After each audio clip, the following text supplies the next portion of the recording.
The following slides were previously covered during segments 1 and 2 of The Prison of Your Mind.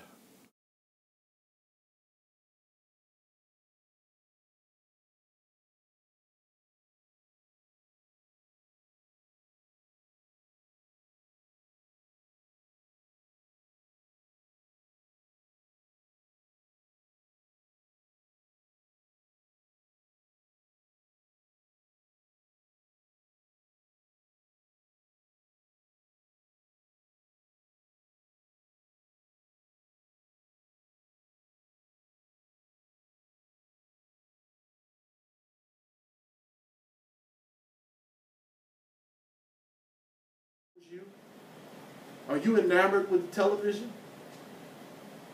Are you enamored with your video game? Are you enamored with the comfort of your house? Are you so enamored that if God told, so, I'm not saying God's going to do this, but if God said, Samika, go to Tanzania. If God said, Carol, go to California. I'm not saying he would. If God said, Patty, go here, go there, many of us would say, nope, nope, that ain't God, that ain't God, that ain't God. Because we love our creature comforts more than we love God. And don't get me wrong, be thankful for your creature comforts. But here's the bad part. See, sometimes God he sees how much our heart is for those things. And what he'll do is, for some of us, he'll take them away. He'll take them away in order to show you it's not about those things. It's about me. Can we turn to 1 John chapter 2, verses 15 through 17? Love not the world, neither the things that are in the world. If any man love the world, the love of the Father is not in him. For all that is in the world, the lust of the flesh, and the lust of the eyes, and the pride of life, is not of the Father, but is of the world. And the world passeth away, and the lust thereof. But he that doeth the will of God abideth forever. Can y'all repeat after me? But he that doeth the will of God abideth forever. I want you to think about that and put that in the same thought pattern as Andy Dufresne breaking out of that jail cell. Amen. Andy Dufresne breaking out of that jail cell is you breaking free of the world. And the world system, the world's way of thinking, the world's way of looking at things. Always remember that your life is not about the next raise. Your life is not about the next toy. Your life is not about the next gadget. You know, even the church folk can get this messed up. In Chantilly one time, there was a tornado that hit and it destroyed this old religious edifice. And there was this rector or this priest who was standing outside the religious edifice, and he was just weeping on camera and nobody was hurt. But he was just weeping and carrying on. And he said, the church is destroyed. Oh, the church is destroyed. This church is 300 years old. The church is destroyed. The church is destroyed. No, the church wasn't destroyed. A religious building got destroyed. Amen. That which will last for a little while got destroyed. That priest was institutionalized. Amen. He's institutionalized. And what do I mean? His thinking is institutionalized. Because where was his value? In that church. In that building. Amen. The people are the church. But his hope was in a building. And he was undone because a building got destroyed. Where is your hope? Where is your hope? Is it in your buildings? And this stuff is very subconscious. I didn't think I had any hope in buildings. But you know what? I was blown away when when I was across the street at 9/11 and that plane hit the Pentagon? Because in my mind, the Pentagon was this place of power. And when I saw that whole thing blown away, I just stood there with my mouth open for around 5 to 10 minutes. Don't put your hope in these things of this world. Put your hope in the greater thing. Be Andy Dufresne. Every day, Miss Patty, everyone else has seen it, but matter of fact, I'm going to get you the DVD, Miss Patty, all right? But Andy Dufresne, every day, the reason why he was able to break out over 30 years, every day, he worked on getting free.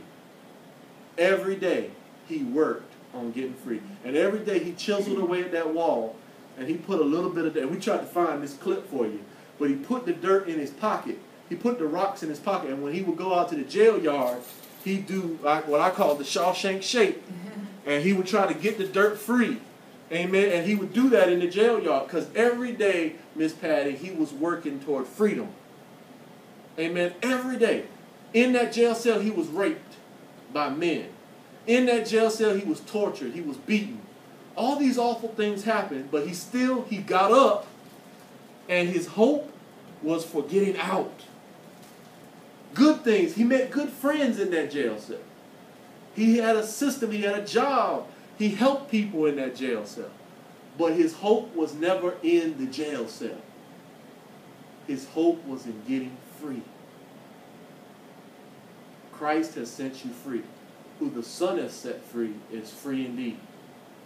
Amen. And we're only as chained as we allow our minds to be. It's time to get free. It's time to begin to look for. See, if you're a prisoner and you don't become institutionalized, you're already free. Because you're not free physically yet, but with your mind, if you're not thinking like all these other people are thinking, you're already free. But the problem with our society, and I love this Mark Twain quote that I came about. He says, if you find yourself acting and thinking like the majority, you need to sit back and reflect. And that's many of us today. If you catch yourself thinking and acting like the majority of people, you need to sit back and say, oh, I must be doing something different. I must be doing something wrong because the majority typically is wrong. We need to sit back and reflect and put our hope in what Christ has laid before us. And the beautiful thing, just like Andy, see, we're in jail right now here on this earth. But just like Andy was able to put those rocks in his pocket and shake every day, Miss Carol, he shook a little bit and he got a little more free every day. Every day you have the option of being a little more spiritual. Every day you have an option of dying daily to your flesh.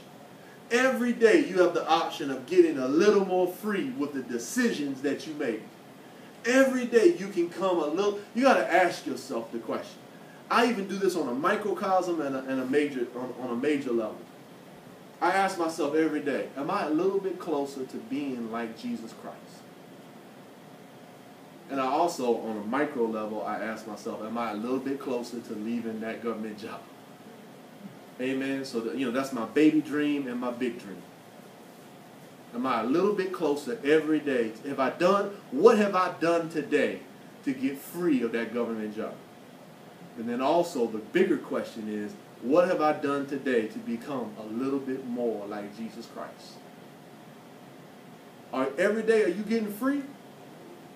Or every day you're digging yourself deeper and becoming more institutionalized? Sometimes the worst thing that can happen to you is you get blessed. And I hate to tell you like that because the blessing ain't bad, Miss Samika. It's just what happens to us when we get blessed. Our mindset. God tries to bless us, and then when we get the blessing, we take the blessing and we pervert it where we think, oh, well, I get blessed in jail. Maybe I'm supposed to be in jail. Oh, I got some new privileges inside the jail. Jail is a swell place. Nah, you know what? You don't understand. You still in jail. So it's good that you got some new privileges. It's good that you got a new job. It's good you got all those things. But never forget, you still in jail. Amen? And we need to have a greater hope. If we could all bow our heads.